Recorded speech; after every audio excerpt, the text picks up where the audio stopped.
La plupart du temps, la plateforme qu'on voit communément et qui va être utilisée pour backtester, c'est TradingView. C'est pas mal, c'est vrai qu'ils ont fait quelque chose de propre, mais le prix est élevé pour ce que c'est finalement, et une particularité, c'est le manque de data pour backtester.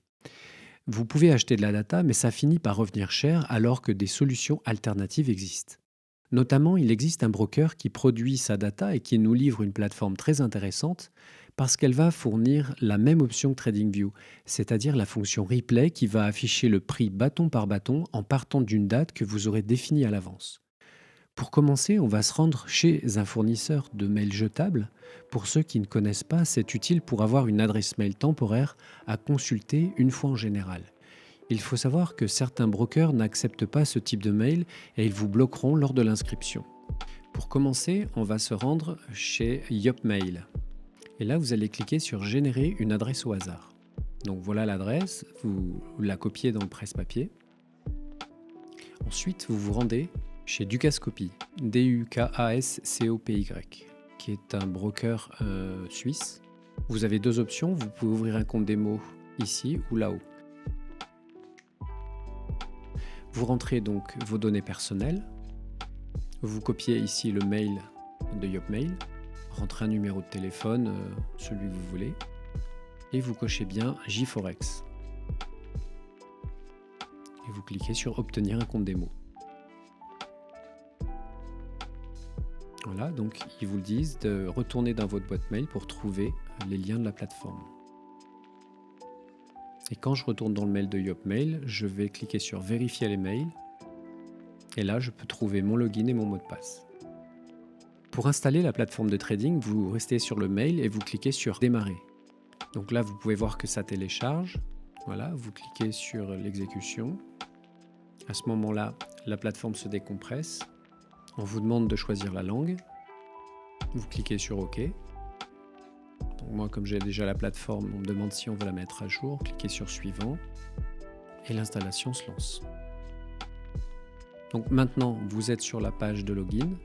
Vous retournez chercher vos logins et mots de passe dans le mail pour pouvoir les copier ici. La plateforme se lance. Et voilà à quoi elle ressemble. Donc voilà comment se présente la plateforme. Ici, donc, vous avez les différents produits à trader. En cliquant ici, ça réduit la fenêtre de gauche. En cliquant sur le bouton ici, vous pouvez, sur Objet graphique, vous pouvez réduire donc, la fenêtre de droite pour afficher les graphes en entier. Et en bas, vous avez le sommaire des positions, les positions, etc. Et pareil, vous pouvez réduire la fenêtre, donc afficher le graphe en entier. Donc ici, vous avez les différents supports, Euro, USD, etc., les horaires.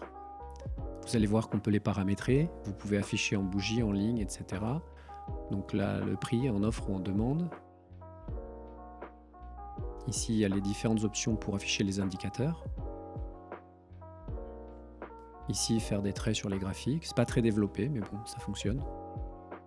Ici, vous avez donc pour passer des ordres, et celui qui nous intéresse, c'est le widget de relecture, avec lequel vous allez pouvoir faire du replay. En choisissant ici l'heure de début, la vitesse de défilement pour passer des ordres. Voilà, acheter, vendre. Afficher les réglages, donc vous pourrez déterminer le compte que vous voulez, l'effet de levier. Maintenant, on va voir quelques options supplémentaires. Donc en cliquant sur le sceau, vous pouvez voir que vous pouvez configurer différents thèmes, différentes apparences pour les graphiques. Voilà, sombre. Vous pouvez aussi aller dans bougie et choisir les différentes couleurs de bougies selon vos préférences. Ici, donc, vous avez différentes options. Afficher le prix, la ligne de prix du marché, les étiquettes haut et bas du prix, le compte à rebours, etc. Et là, en allant dans Réglages, vous avez les préférences. Et là, vous allez voir qu'en allant sur Période, on peut rajouter ou enlever des intervalles de temps sur notre graphique. Donc, si vous voulez par exemple du 5 secondes, vous rajoutez le 5 secondes qui apparaîtra comme ça. Vous pouvez mettre du 30 secondes, vraiment au choix. Minutes, secondes, tic, tout ce que vous voulez. C'est vraiment pratique. Voilà, je vais enlever le 4 heures, le rajouter. Voilà comment ça fonctionne.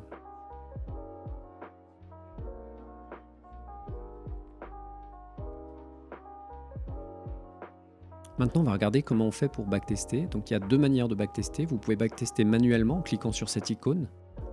Et donc vous allez définir ici l'horizon de temps qui vous intéresse, par exemple le 30 secondes, et vous définissez la date de départ de votre backtest. Le 29 décembre, par exemple, confirmé, vous voyez, c'est très rapide, ça charge les données, et donc on va avoir du 30 secondes remonté au 29 décembre. Vous voyez, ici on a la date. Et là, vous pouvez backtester manuellement en faisant défiler les graphes et en regardant, en appliquant les indicateurs de vos choix, etc.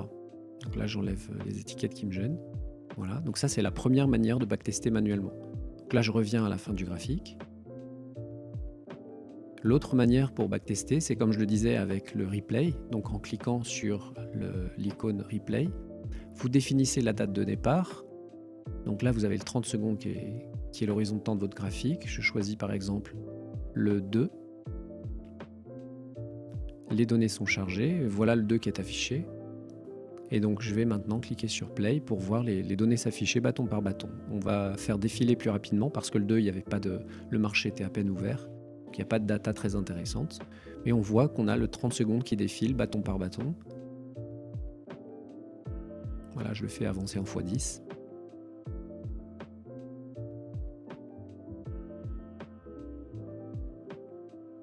Donc je réduis la vitesse de lecture et cette fois je vais cliquer sur un achat pour qu'on visualise comment ça fonctionne.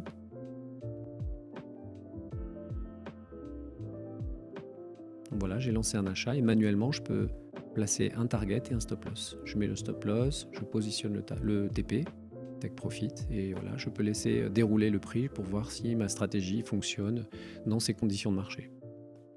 Donc voilà comment vous pouvez backtester avec Dukascopy gratuitement, avec énormément de data. C'est une solution qui est très intéressante. Dites-nous en commentaire si vous avez aimé cette vidéo. Dites-nous si vous connaissez aussi d'autres brokers qui permettent de backtester. Merci, à bientôt.